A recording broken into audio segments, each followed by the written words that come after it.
नमस्कार। आप देख रहे हैं हिमाचल अभी अभी। आपके साथ मैं हूं अनिकेत।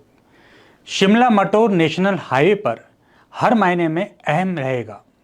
ये सबको विदित है कि शिमला मटोर नेशनल हाईवे बनने से जो दूरी है करीब शिमला और मटोर के बीच में वो काफ़ी कम हो जाएगी। इसके बनने से शिमला और धर्मशाला दोनों पर्यटन स्थल आपस में जुड़ेंगे।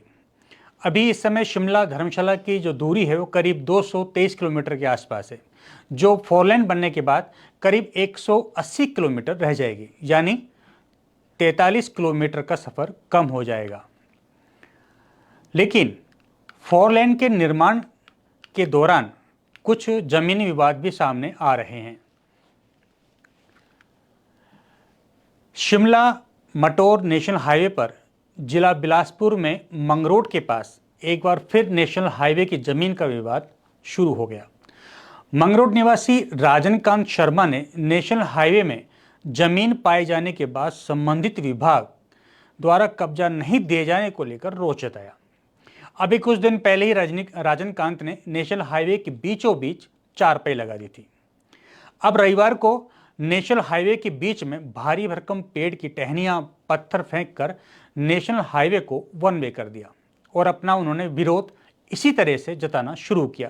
ऐसे में अब यहाँ पर हादसे का अंदेशा बना रहा है। राजनकांत का कहना है कि उन्हें उनकी जमीन का कब्जा नहीं दिया जा रहा है।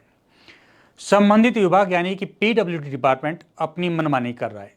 राजनकांत ने यहाँ तक कह दिया कि जब तक उसे अपनी जमीन पर कब्जा नहीं मिल जाता है तब तक वह अपना प्रयास इसी प्रकार जारी रखेगा। देखिए, यहाँ पर ऐसा लग रहा है कि कोई भी व्यक्ति बिना किसी वजह के सरकारी जमीन पर कब्जा नहीं करता है। जिस प्रकार से राजनकांत जमीन पर अपना कब्जा बता रहा है, वो कह रहा है कि मेरी मलकियत ज़मीन है, इस ज़मीन को मैं लेके रहूँगा, तो ये अभी तक मामला सुलझ नहीं रहा है। आपको बता दें कि राजनकांत शर्मा ने इससे पहले भी नेशनल हाईवे पर खोखा लगा दिया था और हाईकोर्ट के आदेश पर मंगरोट में राजमार्ग के किनारे से राजनकांत शर्मा के खोखे को हटाया गया था। इसके बाद राजनकांत ने हाईवे पर चाय की दुकान सजा दी थी, लेकिन अब यह विवाद सुलझने के बजाय उलझता ही जाता दिखाई दे रहा है। खैर, सबसे पहले आपको सुनवाते हैं राजनकांत शर्मा का इस मामले में क्या कहना है।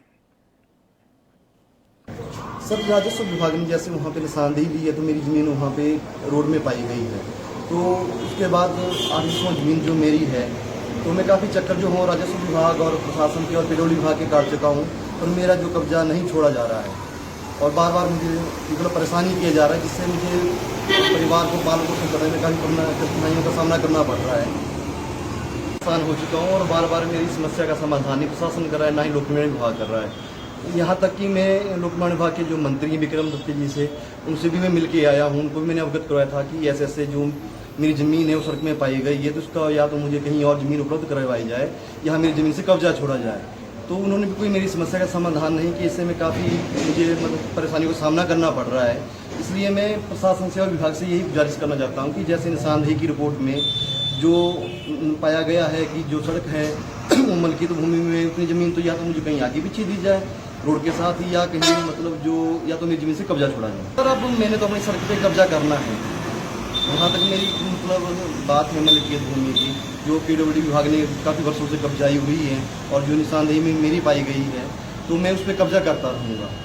चाहे मुझे ये केस बनाए, जो मर्जी करें, डराए धमकाए, मैं मतलब डरने वाला नहीं। चाहे मुझे जेल में डालें, मैं नहीं डरूंगा, नहीं, मैं अपनी ज़मीन पे कब्जा कर लूँगा तो लूँगा ही। तो आपने सुना राजनकांत की बात। राजनकांत कह रहे हैं कि अगर ज़मीन मेरी है और अगर ज़मीन सरकारी है तो उसका निशानदेही कराई जाए और उसका मतलब दूध का दूध और पानी का पानी किया जाए। ज़मीन अगर मेरी है तो मुझे दी जाए, अगर सरकार की ज़मीन है तो सरकार उसे हाईवे के लिए इस्तेमाल कर सकती है। उसमें उसको उसके बाद उसमें कोई उसकी विरोध उसका नहीं रहेगा।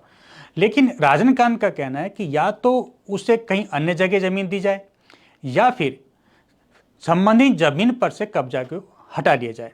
काफ़ी जतन के बाद भी जब कोई निष्कर्ष नहीं निकला तो राजनकांत ने अगस्त महीने में भी शिमला मटोर नेशनल हाईवे पर 6 घंटे तक कब्जा कर लिया था। राजनकांत ने हाईवे पर पत्थर के ढेर लगा दिए थे, जिससे एक लाइन बाधित हो गई थी। सूचना मिलने पर प्रशासनिक अधिकारी और पुलिस बल के साथ मौके पर पहुंचे और राजनकांत को वार्ता के लिए बुलाया। इसके बाद उसने हाईवे से पत्थर हटाकर हाईवे की इस लेन को यातायात के लिए बहाल कर दिया था। राजनकांत का कहना है कि उसकी मां के नाम पर हाईवे की 8 बिस्वा भूमि निकली है, जिसे वे प्रशासन ने वापस मांग रहा है। राजनकांत का दावा है कि जिस जगह पर उसने खोखा रखा था वहां पर उसकी खसरा नंबर 217/119 में उसके माता के नाम पर जमीन है, लेकिन मौके पर जमीन कम निकल रही है। इस खसरा नंबर की निशानदेही उसकी माता ने वर्ष 2009 में करवाई थी। उस समय उनकी करीब 3 बिस्वा जमीन कम निकली थी। उस समय से वह अपनी जमीन की निशानदेही की मांग कर रहा है, लेकिन जिला प्रशासन निशानदेही देने से बच रहा है। राजनकांत का कहना है कि यदि संबंधित जमीन सरकार के नाम पर है तो वह इसकी निशानदेही करवाए। यदि जमीन सरकार की निकलती है तो वह अपना खोखा और विरोध खोखा हटा लेगा और विरोध को वापस ले लेगा। आपको बता दें कि यह जमीनी विवाद दिसंबर 2022 से चल रहा है। सितंबर का महीना भी खत्म होने के कगार पे 10 महीने बाद भी यह मामला सुलझता नजर नहीं आ रहा है। आखिर राजनकांत शर्मा को न्याय कब मिलेगा? राजनकांत कह रहा है कि यदि संबंधित जमीन सरकार के नाम पर है तो वह इसकी निशानदेही कराए और विवाद को खत्म करे, लेकिन यह विवाद सुलझने की बजाय उलझता ही जा रहा है। देखिएगा, दिसंबर 2020 का मामला है और अब सितंबर 2023 चल रहा है। करीब 10 महीने का समय होने को आ रहा है, लेकिन अभी तक राजनकांत शर्मा को न्याय नहीं मिल पा रहा है। वो सीधे तौर पे ये कह रहा है कि पीडब्ल्यू डिपार्टमेंट उसकी नहीं सुन रहा है। यहाँ तक कि उसने इस संबंध में पीडब्ल्यूडी मिनिस्टर विक्रमादित्य सिंह को भी गुहार लगाई कि उसे न्याय दिया जाए और ज़मीन पे उसकी निशानदेही करवाई जाए। अगर ज़मीन उसकी है तो उसे दी जाए, अगर सरकारी ज़मीन है तो सरकार ले। लेकिन जो कागज़ में और जो रिकॉर्ड में बता रहा है, जो रिकॉर्ड बोल रहा है, उसको लेकर राजनकांत शर्मा अपना विरोध जता रहा है। वो कह रहा है कि मेरी ज़मीन है, मुझे दे दी जाए। मैं अपनी ज़मीन का जो हक है, मालिकाना हक है, वो उसको वे लेकर रहेगा। ये कहना है राजनकांत शर्मा का।